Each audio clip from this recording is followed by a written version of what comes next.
This story, very important. It's been an ongoing story since roughly end of 2018, early 2019 for certain, regarding the voice actor of, or former voice actor now at this point, of Broly. Quickly, people, if you would hit that subscribe button and hit that bell to get notified. We drop new episodes of Forever News every Saturday, 12 p.m. EST, and throughout the week, we re-upload those segments for your viewing pleasure. I'd appreciate you hit them buttons, and let's jump into the news. From Dragon Ball Z, Super, all of that stuff. And yeah, in case you haven't heard all of the stuff over the last couple of years, essentially the voice of Broly was accused of some inappropriate stuff. He was fired from Funimation. He sued Funimation, and over the last few years, he's pretty much been taking L's. Pretty much he's been having to resort to appeals because he's been taking L after L, and it got to the point where with the last update, I thought it was over with. I thought it was done because I believe his case was completely dismissed against Funimation,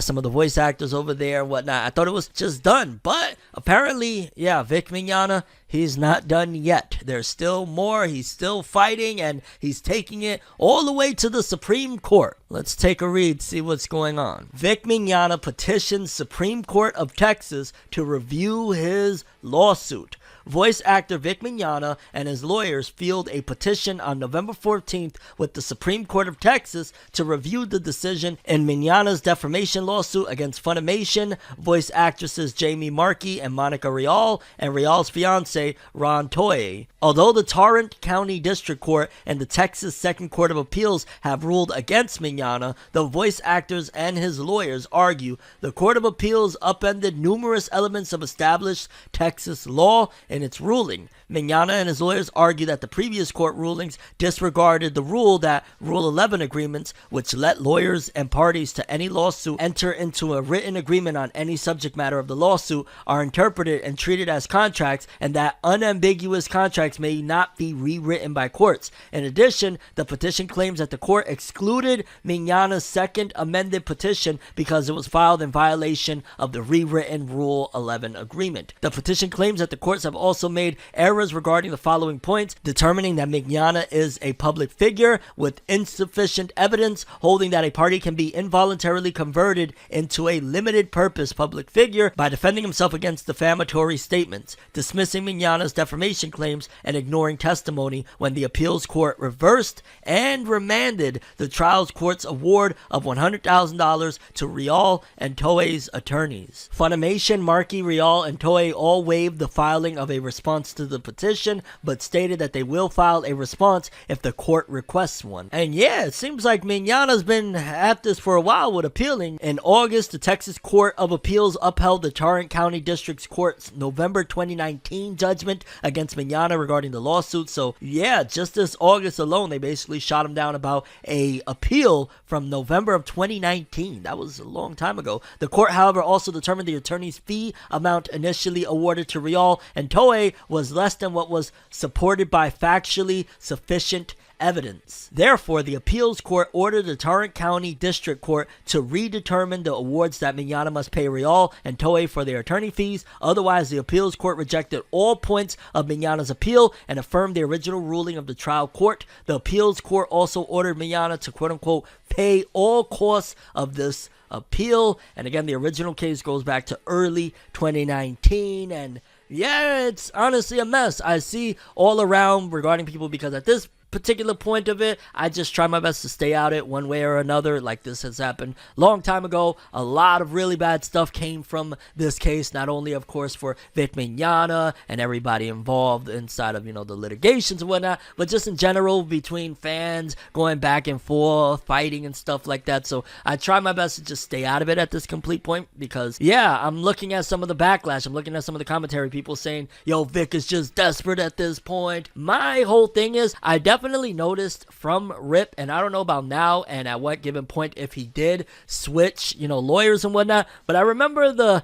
initial lawyers that Vic had hired. I think, I forget dude's name, I want to say it was like Ty Beard, forgive me. In my opinion, Ty Beard didn't do a great job, and that was early on. It just seemed like he made a crap ton of mistakes, and it looks like the mistakes didn't stop. It looks like Vic Mignogna, if he wanted to actually have some sort of realistic defense, he needed some real lawyers, and it doesn't look like he's had any at any given point, or there's always the possibility that, dog, just a lot of the quote-unquote evidence against him is too out there that any court is just going to say, get out of my courtroom. So there's a couple of different options there, to be honest with you. But either way, yeah, it looks like Vic ain't completely done yet, despite the fact that in August they told him, you're done, you got to pay all this crazy money back. Now he's trying to take it to the Supreme Court, and if anything, I'll be honest with you, it'll be a miracle if they do anything other than dismiss it and remove it out of here. Like that would just be my opinion. Like if they do anything other than tell Vic and his lawyers, get out of our courtroom, I will be shocked, because it's been since 2019 L after L, and it doesn't look like Vic is going to win this one, in my opinion, honestly. Even though I understand completely, like, he's financially destroyed and it's not my place per se. If I was in those shoes, though, probably it'd be best to file for bankruptcy and move on with your life and forget about Funimation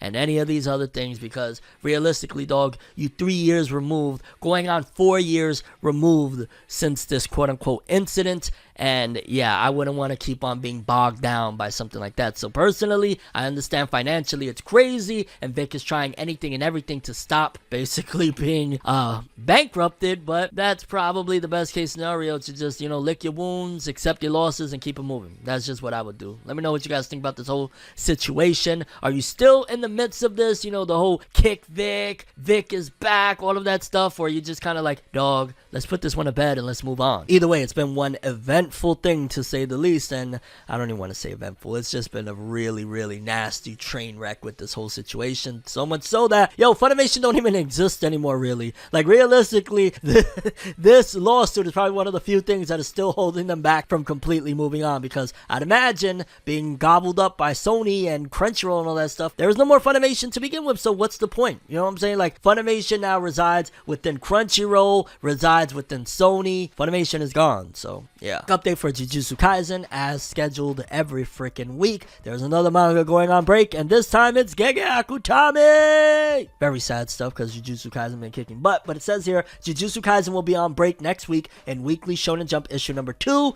and the series will resume in issue number 3, so little week break, come back, get some good going, and yeah, get some Kenjaku and maybe some Gojo, who knows, right? Hey! Just always like to give you guys an update so you know what's going on, why manga's absent from Jump. Yeah. Quick update for Me and Roboko anime, for all 2 of you out there that are interested. Apparently, Me and Roboko's TV anime is teasing a special collaboration to be revealed next week in Weekly Shonen Jump issue number 2. And we also have some images that were leaked from the Roboko anime itself. And I'm not going to lie, the art and animation looks real nice. It almost looks like this is Studio Ghibli. Like, even Toei could have done this, because, what is it, 5-minute shorts? I don't know, it looks awesome. I'm just so sad that this is going to be a shorts anime. I really enjoy Me and Roboko. How you gonna do shorts? It's just going to be like gags. Like, I don't know, it doesn't even feel like it's really getting an anime. How do you accumulate a fan base off of 5-minute shorts? Maybe they're thinking like, hey, this could be, the TikTok era or some, I don't know. I like the mangaka, I'll tell you that. I really appreciate the mangaka trying so hard between doing the parody covers of other series and Jump. I'm sure that's uncomfortable with, certain writers and authors being like, yo, dog, what you doing? So I give props to Roboko's author, but this is just, I don't know, at this point. It looks good, but it's 5 minutes, you know what I'm saying? Bittersweet.